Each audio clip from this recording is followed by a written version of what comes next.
26페이지가 되시겠습니다. 신약성경 126페이지입니다. 누가복음 18장 9절에서부터 14절까지 제가 한 절, 여러분들이 한 절 말씀을 교독으로 보십니다. 찾으셨죠?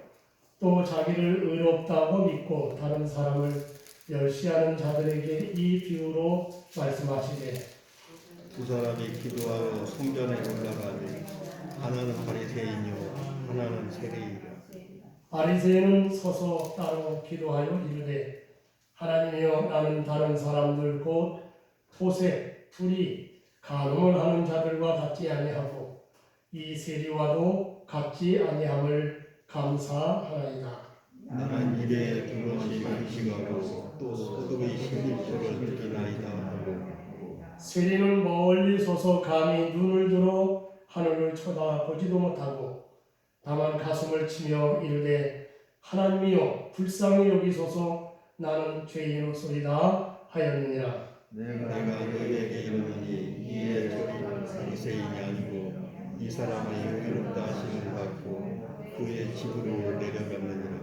무릇 자기를 높이는 자는 낮아지고 자기를 낮추는 자는 높아지리라 하시니라. 아멘. 오늘 아침의 말씀의 제목은 바리새인과 세리 비유입니다. 바리새인과 세리 비유입니다. 코로나가 아주 방송에서 코로나 양성자를 접촉해서 못 나오시기도 하고 또 이제 코로나 또 나와서 못 나오기도 하고 참 올해는 많이 빠졌네요. 늘 몸의 건강에 유의하셔서 조심해야 될 때라고 생각이 들어집니다. 미국의 대통령 중에 우리에게 가장 많이 알려진 사람이 있다면 아마 아브라함 링컨 대통령이 아닌가 생각이 되어집니다. 링컨 대통령은 미국 남북 전쟁과 노예 해방으로 아주 유명해졌지만 또 겸손하기로도 소문났던 분입니다. 그는 미국의 대통령이 되었을 때 이렇게 말을 했죠. 솔직하게 말하자면 저는 대통령으로서는 적합하지 못한 인물이라고 생각합니다. 하나님은 자신의 일을 위해 도구를 선택하십니다. 그런데 간혹 그 도구들 가운데에는 보잘것없는 것들이 선택되기도 합니다. 그런데 이 중요한 시기에 하나님께서 나같이 보잘것없는 것을 택하신 것입니다. 이렇게 이야기했습니다. 사람들은 링컨의 그러한 겸손 때문에 그를 더 좋아했다고 하죠. 그런데 만약 링컨이 내가 대통령이 된 것은 지극히 당연한 일입니다.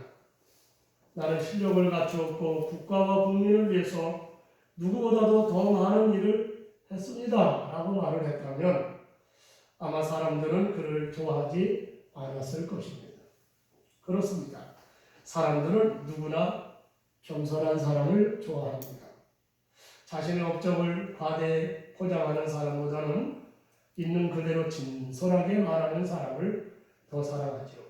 자기 장점을 뻐기지 않고 감사하는 사람, 자기의 약점을 솔직하게 인정하는 사람, 그런 사람이 사랑과 존경을 받는 겁니다.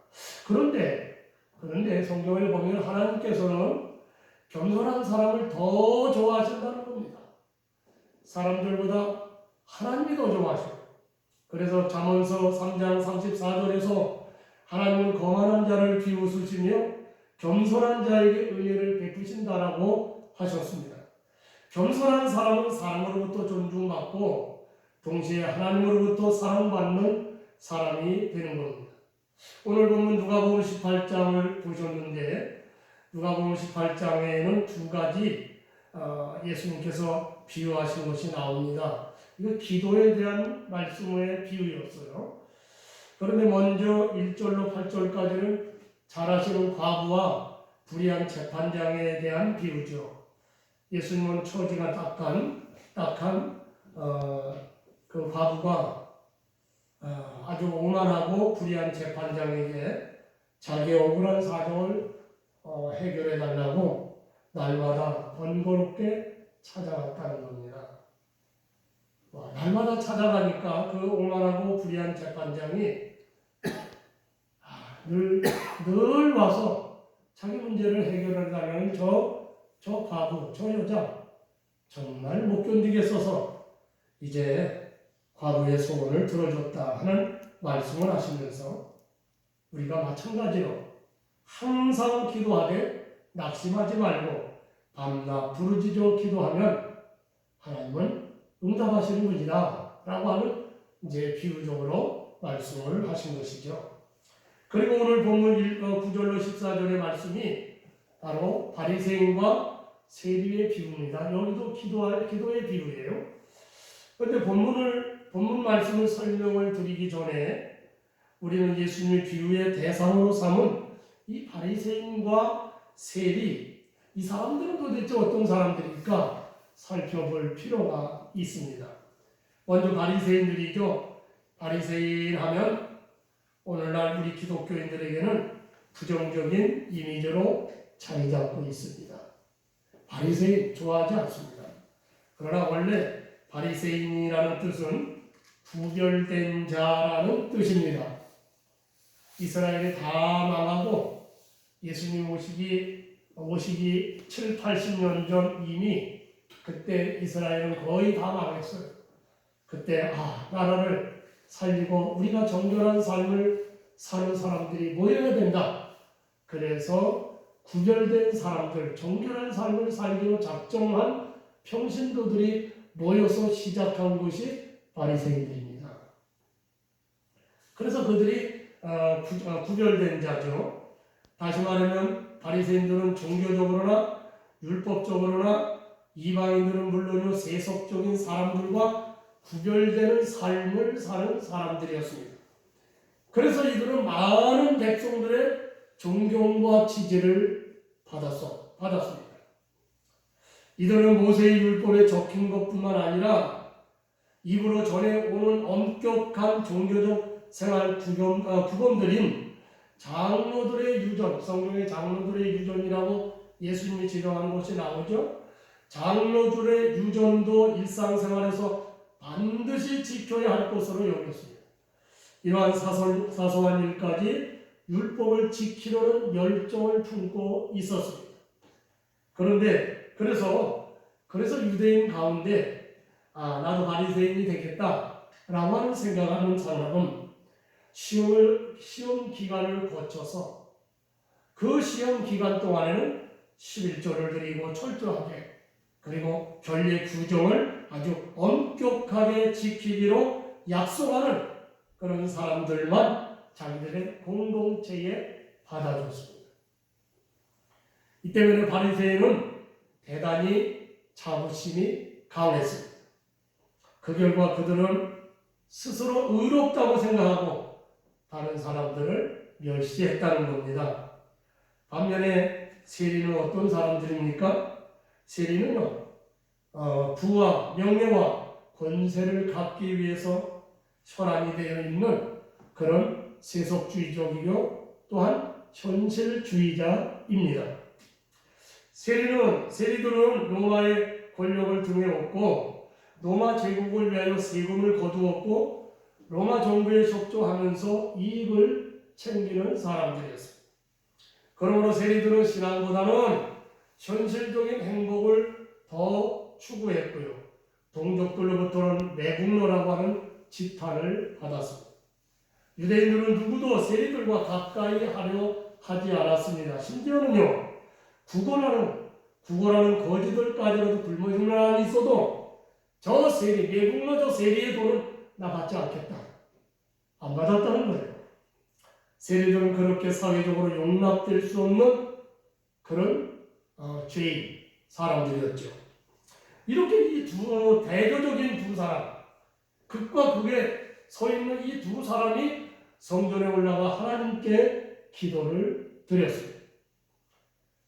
그런데 두 사람의 기도를 평가하신 예수님께서 사람들에게 존경받고 인정받는 바리새인이 아니라 사람들에게 손가락질 받던 세리의 기도가 옳고 세리를 의롭다고 평가를 하신 겁니다. 오늘 아침 예수님은 왜 이렇게 평가를 하셨는지요? 무엇을 교훈하시려고 이런 평가를 내리셨는지요? 두 사람을 비교하여 살펴보면서 우리 저와 여러분들의 신앙도 점검해보고 은혜 받는 시간 되시기를 축원합니다. 첫째로 교만한 마음을 버려야 한다는 것이죠. 교만한 마음을 버려라. 당시 바리새인은 의인의 대표요, 세리는 죄인의 대표라고 할 수 있을 것입니다. 두 사람을 비교해보면 극과 극입니다. 그런데 예수님께서는 이런 의인의 대표라고 할 수 있는 바리새인보다 죄인의 대표라고 할 수 있는 세리를 의롭다고 판단하신 겁니다. 오늘날 신앙생활을 잘한다고 생각하는 사람보다 그의 행실이 사람들에게 손가락질 받는 세리 같은 사람이 더 의롭다고 만약에 인정을 받는다면 얼마나 황당할 수밖에 없는 일이겠습니까? 그럼에도 불구하고 예수님은 세리를 칭찬하신 겁니다. 왜 그랬을까요? 앞에서도 말씀을 드린 것처럼 바리새인들은 모세의 율법과 종교적인 생활, 규범들인 장로들의 유전들을 일상생활에서 엄격하게 반드시 지켰습니다. 11절을 철저하게 드렸죠. 일주일에 한 번씩 금식을 했습니다. 레위기에 나오는 종교의식이 쫙 나오는데 그것을 철저하게 지키려고 노력을 했습니다. 그런데요, 세월이 점점 흘러가면서 바리새인들은 전통이나 장로들의 유전을 중요하게 여기기 시작합니다. 하나님의 말씀보다는 이런 전통이나 장로들의 유전을 행하는 것을 더 귀하게 여기고요, 이 하나님 말씀과 동등하다, 그렇게 생각하기 시작하는 겁니다. 그래서 개혁이 필요한 겁니다. 어느 단체든지 10년 이상 지나가면 개혁을 해야 됩니다. 개혁이 안 되면요, 바로 망하는 거예요. 그냥 부패해버리는 거예요. 그래서 계속 개혁은, 그래서 우리 개혁주의 교회는 주님 오실 때까지 매일 날마다 교회를 개혁되어야 된다 하는 말씀을 하죠. 자, 그렇게 이제 교만해졌어요. 그러므로 예수님은 이런 바리새인들, 교만한 바리새인들을 본문 9절 말씀에서 자기를 의롭다고 믿고 다른 사람을 멸시하는 자들이다 라고 책망을 하십니다. 바리새인이 얼마나 교만한지 오늘 본문 11절, 12절에서 알 수가 있지요.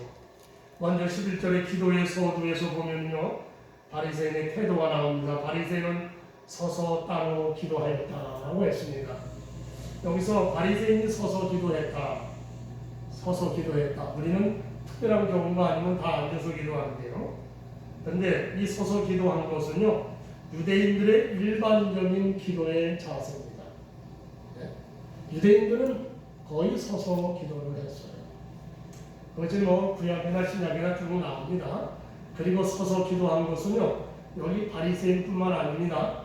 세리도 서서 기도를 했어요. 그런데 다른 것이 있습니다. 바리새인이 서서 기도했다는 말이 원어적으로 다르다는 거예요.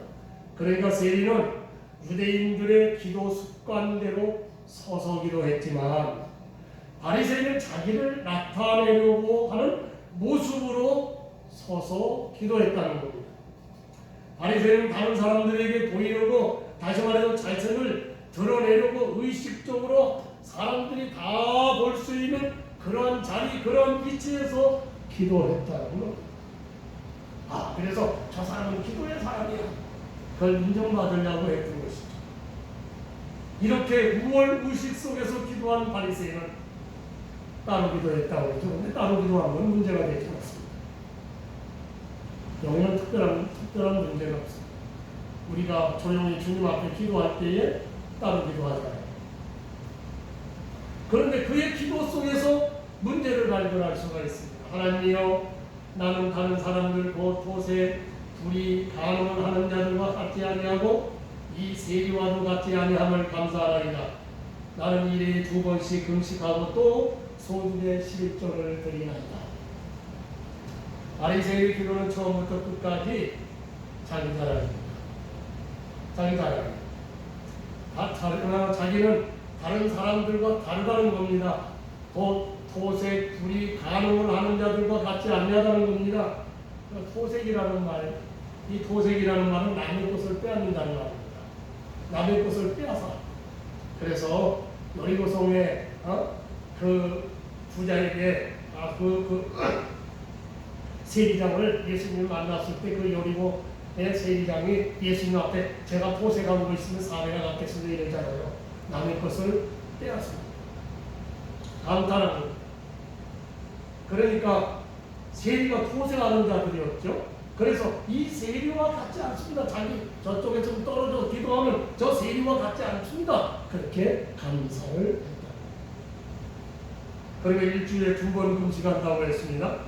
원래 율법에는 일주일에 1번 기도하는데 이 사람은 얼마나 열심히 득심한지 일주일에 2번을 금식했습니다. 그리고 11조를 드렸습니다. 그러므로 바리새인은 자기는 의롭다. 그렇게 생각을 한 겁니다. 그래서 하나님 앞에 저는 이렇게 의롭게 삽니다. 자, 기도라는 게 뭡니까? 기도는 무능하고 연약한 인생들. 전능하신 하나님께 나의 필요한 것을 구하는 것. 전능하신 하나님께 나의 필요한 것. 내가 절박한 문제들을 하나님께 기도하는 거죠. 그러므로 당연히 자신을 낮추고 기도하는 겁니다. 그렇잖아요. 교만하게 뻣뻣하게 서서 나 좀 도와주시오. 누가 도와주겠습니까? 하나님 앞에 우리 자신을 낮춰라. 나는 힘이 없습니다. 능력이 없습니다. 가진 것이 없습니다. 나는 병들었습니다. 하나님 앞에 정말 나는 부족합니다. 하나님께 낮추고 기도하는 거죠. 그런데 이 바리새인은 하나님 앞에서 자기 자랑만 늘어놓은 교만한 기도였습니다. 잠언서 16장 18절에 보면 교만은 패망의 선봉이요 거만한 마음은 넘어짐의 앞잡이니라고 했습니다. 그렇습니다. 교만하면 하나님이 미워하십니다. 교만하면 하나님이 치십니다. 대표적으로 이스라엘의 첫 번째 왕이었던 사울왕이 그랬습니다. 사울은 처음 왕으로 세움받을 때는 대단히 겸손했어요. 그런데 왕이 되고 권력이 생기고 전쟁에서 승리하고 사람들이 다 사울왕 하고 높이니까 교만해졌어요. 교만해졌어요. 조금만 잘하면 아이고 잘한다고 막 칭찬하고 막 그냥 대통령을 막 세워버리고 막 그러면요 그 사람도 사람이기 때문에 교만해져요. 그래서 지켜주는 것도 적당히 해야 돼요. 하나님의 은혜로 왕이 된 사실을 그는 잊었어요. 교만해지니까. 구름에 뜨니까. 교만해지고 높아진 사울은 이제 하나님의 말씀도 불순종했습니다. 그래서 아말렉을 쳐서 멸하라! 하나님이 그렇게 명령을 하셨는데 그가 아말렉을 쳤어요. 순종을 한 것 같아요. 그러나 알고 보니까 그는 자기 욕심대로 아말렉 왕 아각을 죽이지 않고 좋은 양과 소들은 숨겼다는 겁니다. 그런 거로 사울은 하나님으로부터 버림을 받았죠.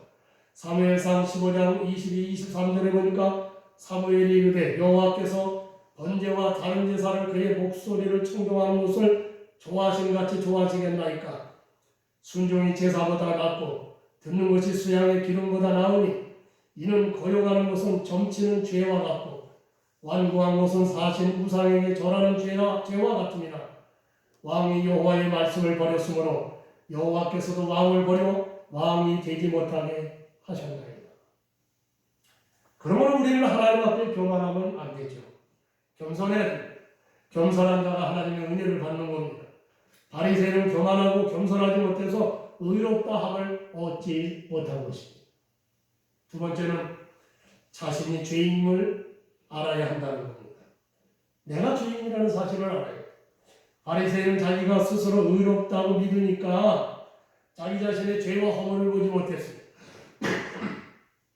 그래서 하나님 앞에 자기 행위를 자랑하게 되는 겁니다. 신앙생활을 오래 하는 것은 복된 일이지만 저도 뭐 못해서부터 신앙입니다만 오래 신앙생활하는 뭡니까? 좀 문제, 단점은 뭘까? 제가 저 자신을 돌아보면 오래 신앙생활한 단점이 내가 죄를 짓는지를 모른다는 거예요. 나는 항상 의롭게 산다고 생각이 되더라고요. 나는 문제가 없다고 생각이 되더라고요. 그러니까 이 바리새인도 아마 그랬을 거예요. 왜 신앙생활을 하니까 왜? 아니 제가 뭐 술 먹으러 다닙니까? 남들하고 말이야 시비 걸고 싸움을 합니까? 그렇다고 말입니다. 남을 뭐 등치고 사기를 칩니까? 그런 거하고는 연관된 삶을 안 해요. 그런 걸 왜? 나는 길거리에 뭐가 떨어져도 안 주워와요. 웬만하면. 남의 거니까. 남의 거는 요만큼이라도 손대서는 안 된다 생각을 가져요. 그러니까 그렇게 살다 보니까 나는 회개할 게 없어.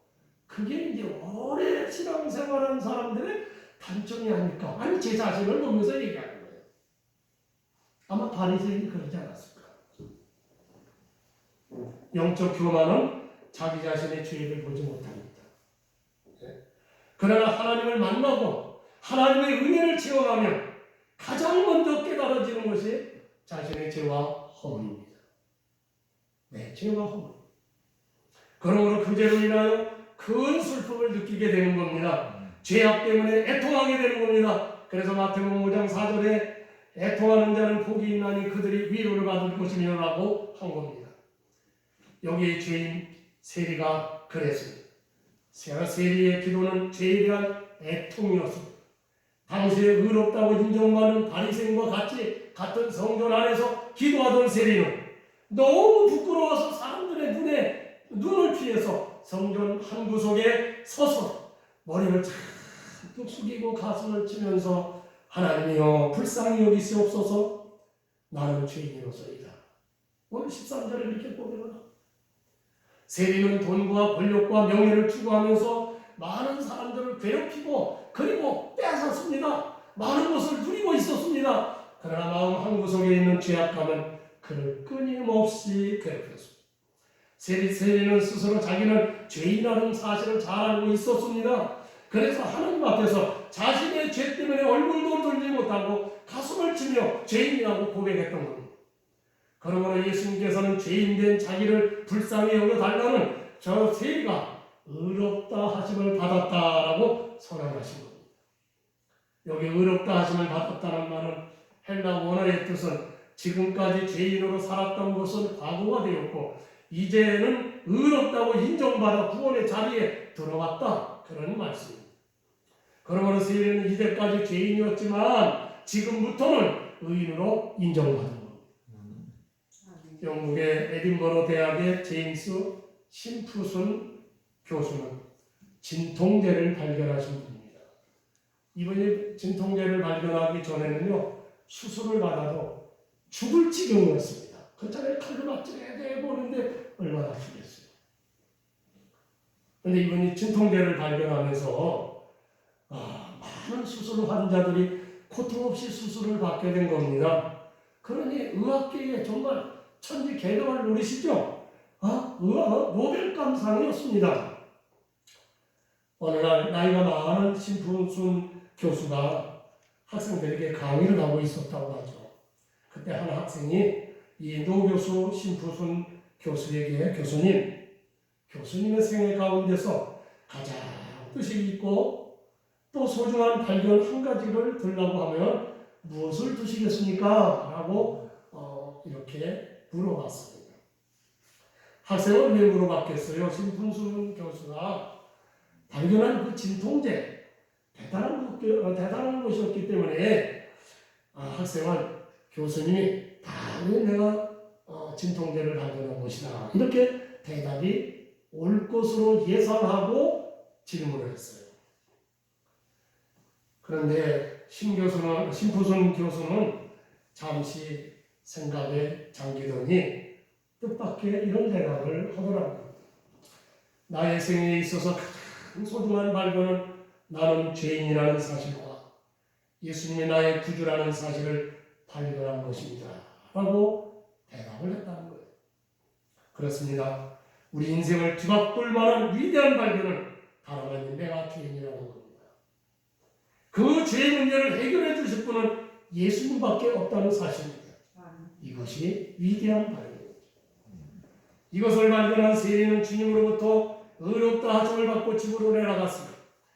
여기서 의롭다 하심을 받았다는 말도 중요하지만 집으로 내려갔다는 말이 더 큰 의미가 담겨져 있습니다. 그것은 죄로 인한 죄책감으로 참 평안함이 없었고 애통했던 세리가 의롭다 하심을 받음으로 집으로 내려갈 때는 얼굴이 달라졌을 겁니다. 죄 문제로 시달리던 괴로운 모습이 아니라 모든 죄를 용서받은 의인의 환한 얼굴이 되었을 겁니다. 사람들은 여전히 세리를 죄인이라고 정죄하겠지만 그는 죄로부터 해방감을 맛보았기 때문입니다. 로마서 8장 1, 2절에 그러므로 이제 그리스도 예수 안에 있는 자에게는 결코 정죄함이 없나니 이는 그리스도 예수 안에 있는 생명의 성령의 법이 죄와 사망의 법에서 너를 해방하였습니다. 할렐루야. 주님으로부터 의인이라고 인정을 받은 세리는 새로운 사람으로 변화된 모습으로 집으로 내려갔습니다. 예배에 참석하시는 여러분은 어떤 모습으로 집에 돌아가십니까? 우리도 세리처럼 예수 그리스도를 영접하고 집으로 내려가야 합니다. 구원받은 사람으로서 새로운 모습으로 집으로 가야 합니다. 그래서 가정에서 변화된 모습을 보여주셔야 합니다. 우리의 직장과 사업장에서도 우리의 모습이 달라진 삶을 보여야 합니다. 그러므로 하나님으로부터 인정받는 여러분 다 되시기를 축원합니다. 세 번째는 우리는 언제나 하나님 앞에 겸손하게 서야 한다는 겁니다. 우리는 언제나 하나님 앞에 겸손하게 서야 합니다. 출애굽기 3장을 보시면 모세는 애굽의 궁전에서 도망쳐 나와 미디안 광야에서 40년 동안 양치기로 지냈습니다. 그러다 어느 날 그날은 양들을 몰아 호렙산 기슭에 이르게 되었죠. 그런데 떨기나무 한 그루가 있는데 그 떨기나무에 불이 붙어 활활 타고 있는 겁니다. 그런데 신기하게도 한참을 들여다봐도 불은 활활 타는데 나무는 여전히 그대로 있는 겁니다. 불이 타서 막 하면 어떻게 됩니까? 한참 타면 나무가 다 사그러져 있잖아요. 다. 근데 그대로 있는 거예요. 너무 신기해서 모세가 그것으로 가게 된 겁니다. 하나님이 그렇게 유인을 한 거예요. 그런데 떨기나무 가까이 갔더니 그 떨기나무 불꽃 가운데서 임재하신 그곳에 나타나신 하나님께서 모세를 부르시는 겁니다. 모세야 모세야 하고 음성이 들려왔어요. 그리고 그 음성을 듣고 가까이 다가가는 모세에게 하나님은 출애굽기 3장 5절에 나오는 말씀이죠. 이르러 가까이 오지 말라. 네가 선 곳은 거룩한 땅이니 네 발에서 신을 벗어라 라고 말씀하셨습니다. 모세는 하나님께서 명령하신 대로 그 거룩한 자리에서 신을 벗고 하나님 앞에서 얼굴을 가리고 엎드렸습니다. 그리고 모세는 하나님으로부터 이스라엘 백성들을 구원하라는 사명을 받고 이스라엘의 지도자가 되죠. 또 여호수아 5장에도 보면 이스라엘 백성들이 40년 동안 광야를 헤매다가 하나님의 약속하신 가나안 땅을 들어가려고 요단강을 건너 첫 관문인 여리고성을 눈앞에 두고 있었습니다. 그때 여호수아는 여호와의 군대 사령관을 만납니다. 여호와의 군대 사령관은 여호수아에게 명하지요. 여호수아 5장 14절 15절에 보니까 네 발에서 신을 벗으라. 네가 선 곳은 거룩하니라. 여호수아는 이 말씀을 듣고 하나님을 만난 그 거룩한 자리에서 신을 벗고 엎드렸습니다. 그리고 그곳에서 능력을 받아 여리고성을 점령하는 대장군이 되었죠. 그렇습니다. 하나님이 계신 곳은 거룩한 곳입니다. 왜냐하면 하나님이 거룩하심으로 하나님이 계신 그것도 거룩한 것입니다. 그런데 하나님께서 임재하셔서 모세와 여호수아에게 네 발에서 신을 벗으라고 하셨습니다. 왜 하나님께서 발에서 신을 벗으라고 하셨을까요?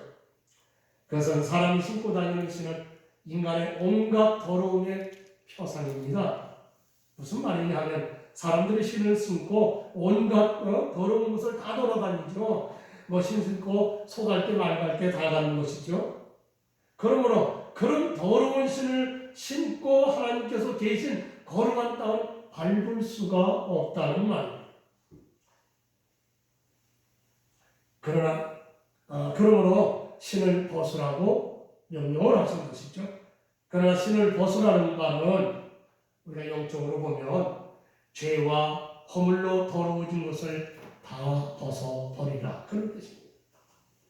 이 말은 우리가 신을 벗듯이 우리의 허물과 죄를 다 하나님 앞에 자복하고 회개하라는 말씀, 우리의 죄를 다 통해 자복하라는 말씀이죠. 그래야 하나님 앞에 설 수 있다는 겁니다.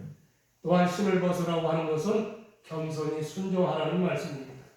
옛날 노예는 신발을 신지 않았죠. 누가복음 15장 22절에 탕자가 돌아올 때 맨발로 돌아왔습니다. 그러므로 신을 벗는 것은 나는 당신의 종입니다. 말씀만 하옵소서 종이 듣겠나이다. 그런 뜻입니다. 그렇습니다. 우리는 언제나 하나님 앞에 겸손히 서야 합니다. 종이 주인 앞에 서듯이 겸손히 주 앞에 서야 합니다.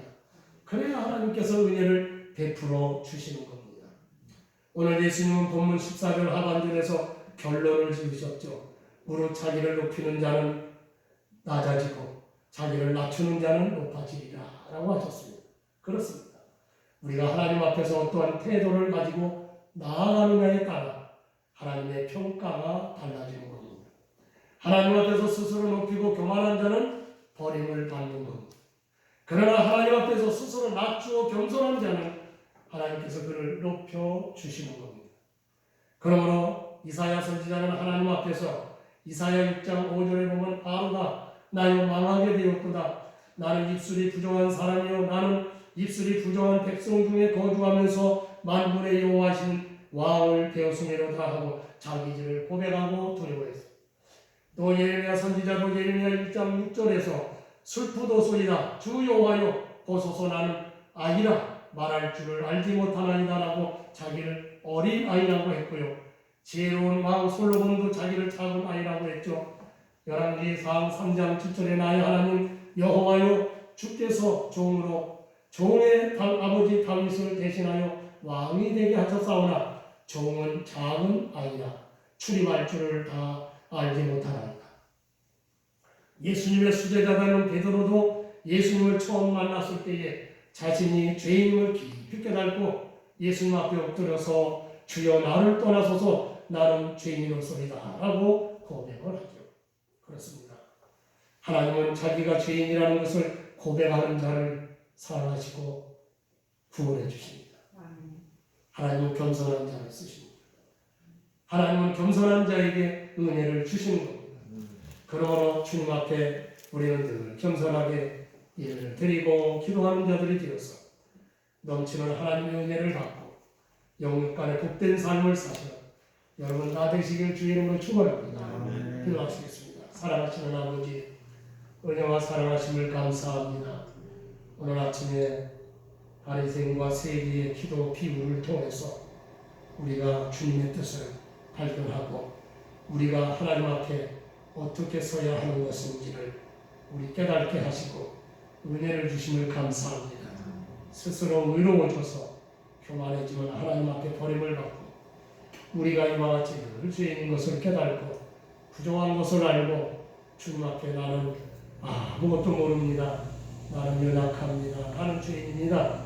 고백하면 주님의 은혜를 베푸신다고 했사오니 주여 우리는 늘 정말 이와 같이 주님 앞에 참으로 연약한 자로 우리 하나님께 고백하는 저희들 되게 하옵소서.